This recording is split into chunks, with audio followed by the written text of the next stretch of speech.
All right, some NFL. We've been taking an early look at some of these various NFL markets, and today we wanted to take a quick look at the most and fewest wins market. The most and fewest wins market.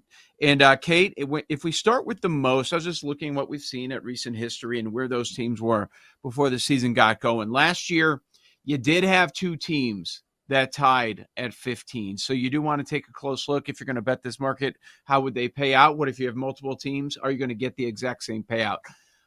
There usually are ties, so that is something that I would take a close look at. But Detroit and Kansas City both go 15-2 last year. Where were they on the win total? They were both double digits. Detroit was 10.5. Kansas City was 11.5. 2023, it was Baltimore by themselves at 13-4 with the most wins. 22, you had Kansas City and Philadelphia 14-3, but Buffalo was right there. They go 13-3. They never played the one game. I'm assuming that was that Buffalo. Was that the Lamar Hamlin game? I think so, right? That was 2022. Yeah. But they had to make that game up, right?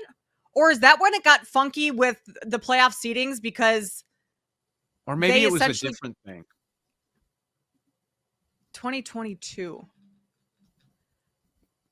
Whatever the reason was, yeah. There was drama towards the end of the year because they got home field or something like that because of that game not being played. Yes. Yeah. Like if they played every game, then they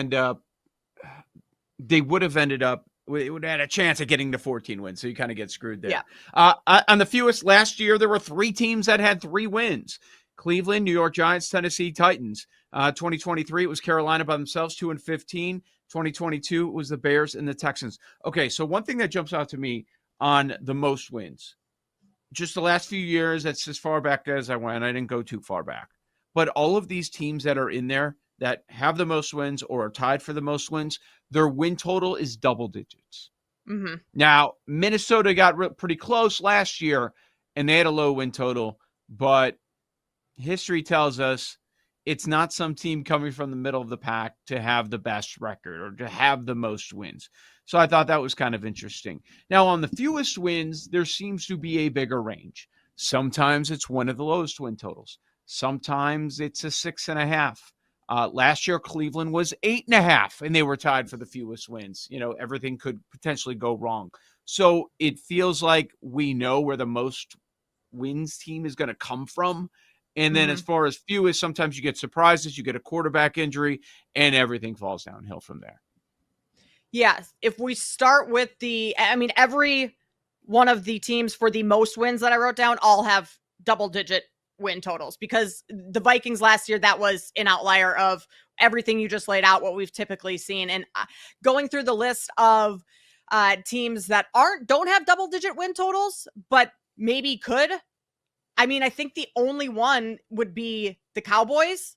Now, that's saying they're just could get to double-digit wins. That's not saying they would have the most wins. Most wins, numbers-wise, San Francisco 49ers for me, 13-1. They have the easiest schedule in the NFL. Healthy, again, had so many injuries they were dealing with on both sides of the ball last year. I think the 49ers, I know that division is shaping up to be pretty competitive this season, but I don't want to lay, plus 350 for the Bills. That's just, I don't know. That doesn't excite me at all. So when I was looking at the teams that have double-digit win totals, there are a couple that I was willing to eliminate right away that I'm not completely buying into. I have questions about. Not saying they're going to have a bad year, but I have questions about Detroit and Philadelphia. For me, those are the two teams that I do have some questions about. The depth of the Eagles, and then the Lions losing both of their coordinators. Let's see how they rebound from that. And I think most wins with their schedule, their road schedule, you're asking a lot. So those are teams that I wasn't really interested in. And then the rest, it's Buffalo, Baltimore, Kansas City, and San Francisco. My first reaction was, oh, yeah, Bills. I like the Bills. I like the Bills to have the most wins. And then I look at it, they're the favorite at plus 350. And then I, like you, uninterested suddenly in this market with them as a favorite and only plus 350. San Francisco. Everything went wrong injury-wise last year. Everything. And I know there are some new pieces, and you don't have certain guys, like you don't have Debo anymore, but I think they could be okay. They could be just fine with that. They add to the depth on that defense, but the biggest thing is that soft schedule. By far the easiest schedule in the NFL. That's why the win total is so high. Like, there are questions. What version of CMC are you going to get now? How does he look coming back from the injury? Same thing with Brandon Ayuk. Like, I understand all of that, but they still have the talent. They still have the all-world left tackle on that offensive line. And you bring in Robert Saleh back to run that defense, and we know how successful he was as defensive coordinator before moving on to head coach of the Jets. So at 13-1, I'm with you. I think that's very doable for the 49ers in a bounce-back year where they could be in the mix for most wins in the league. The Saleh piece, I think, is really big, too, for that defense, because as a defensive coordinator, Robert Saleh has had a lot of success, and he's been very good. It's as a head coach that it didn't go quite as well for him in New York. But outside of last year's 6-win season, with all the injuries, all the, unluckiness, if that's a word, that they endured last year, 12 wins in each of the 2 prior seasons. That was their Super Bowl season, their NFC Championship season. They can get back to that number, especially having the easiest schedule in the NFL. Like, that's a team that I feel like is just going to run through their schedule. And so 13-1, I feel like that is a little too high for what I expect to see from the 49ers this year. Yeah, I like it. I think that's a good look there. So we're on the same page with San Francisco. Go ahead. One other question for you, Joe. Neither of us have mentioned the Ravens at all. And they're 5-1. It's second favorite. Like, not a great number, but that's a team that I'm not sure I expect a ton of regression from this year. Maybe they have a similar season to last year, but is it more so the number that makes you not discuss the Ravens in this setting? Or is there anything else that you're expecting them to take a step back from next year? Yeah, that's a fair question. And it was just like a year ago or a couple years ago when they had the best record.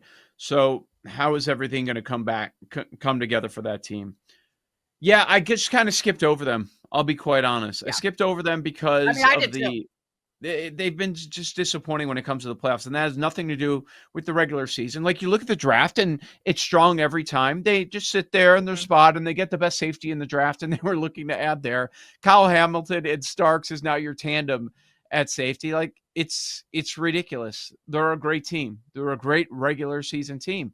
So I think it's certainly a fair point. And you bring up what Todd Monken did as offensive coordinator. There were questions about Zach Orr, and they were just fine. No issues there. Looks like they have more depth. They added a lot of young pieces. If Lamar is out there throughout the entire season, yes, they will be in this conversation. Also, 5-1 doesn't really interest me a ton for them. Yeah. And what about the fewest number of wins? I mentioned, Kate, that in recent history, this is a larger range. It's not always the teams at the very bottom as far as the win total. Sometimes you'll find a team like Cleveland last year in the middle with the win total where everything goes wrong and they don't win many games. What are you thinking here? So fewest, I think the easiest look, or one of the more obvious, Titans, rookie quarterback. You had a team that won 6 games last year, win totals 5.5. I don't see a whole lot coming from the Titans this year. Obviously the Browns, it makes sense that they're the leader here, 4-1 with the shortest odds. Saints as well. I mean, the Saints, I think, would be a fairly safe pick. Tyler Shough, like, what do we expect from him this year? He's the Saints starting quarterback right now. Spencer Rattler last season, 0-7 when he was on the field. Didn't win a single game last year. And Jake Haener, like, that's your quarterback room right there. He lost every single game in which he attempted a pass last year. So right there, I don't see too many wins coming. Now it's plus 425, not a great number. I have one further down the board, Joe, but I want to hear your takes first. Yeah, I have one further down the board that I probably want to spend more time on than the other. My first thought before looking at the numbers was, okay, let's go New Orleans. The win total 6.5. I thought we'd get a better number than what we're getting. They're basically the co-favorites here at plus 425. So at that number, I'm not really interested in it, but we both had the same thought on New Orleans. As far as Tennessee goes, when you said that, I thought, oh, they'll be one of the top 3-4 favorites, and they're not. That's pretty good value at 12-1 for a team with a rookie quarterback that was just horrendous last season. That's not a bad idea at 12. I was shocked when I saw that number too. And I mean, the start of their season isn't going to be all that easy. And if things don't go well early on, does everything kind of just snowball effect and crumble? You're at Denver week 1, rookie quarterback on the road, altitude. You play the Rams, Colts. I don't expect a ton from the Colts this year, but it's not a cakewalk of a schedule for the Titans. They're not a team I'm looking to back at all this year. I went further down the board at 40. The entire angle with Seattle having a bad season is the quarterback. Set up to succeed with incredible weapons. Everything went right in Minnesota. Now he gets paid. You're QB1. You're replacing Geno Smith. Go get it, Sam Darnold. Could it all come crashing down where it reverts back to the old Sam Darnold? And if he's not getting it done, your next option is Drew Lock or rookie Jalen Milroe. That's the quarterback room in Seattle. So I have a lot of questions there on the Seattle Seahawks. You lose DK Metcalf. Okay, you got Cooper Kupp at the tail end of his career. He was clearly not the same guy last year with the Rams. You bring in MBS as a deep threat, a guy that people like to talk about, but then he never comes through. Okay, deep ball threat once in a while, once in a blue moon, it feels like. JSN is the number 1 receiver that they do have, and they're going to lean on Kenneth Walker here. But if Sam Darnold is New York Sam Darnold, it could turn quickly. It could, very quickly. I am with you. I am not high on the Seahawks at all this season because of Sam Darnold. We have seen Kevin O'Connell, Minnesota's Vikings head coach. He can make a lot of quarterbacks look pretty good. I mean, Josh Dobbs, in the couple games he started for Minnesota, didn't look like the Josh Dobbs that he's been in the rest of his career. And so Sam Darnold in that system and under KOC, he was thriving. You put him elsewhere, a defensive-minded head coach in Seattle as well. I don't have faith in Sam Darnold having a repeat season, a repeat of last year. And this is the second straight season last year that Seattle really outperformed their expectations in terms of win-losses. So you would expect that maybe the luck factor isn't quite there as much. I mean, they were a 3-1 record in games decided by under a field goal. They're probably going to lose a couple of those with Sam Darnold at the helm. So I actually think that is a phenomenal look, Joe. Plus, I'm higher on the Cardinals in that division this year. We think the 49ers could have the most wins. So if you just look at the division, the Rams, I think they're going to be successful again. So playing in that division also accounts for significant number of losses for Seattle.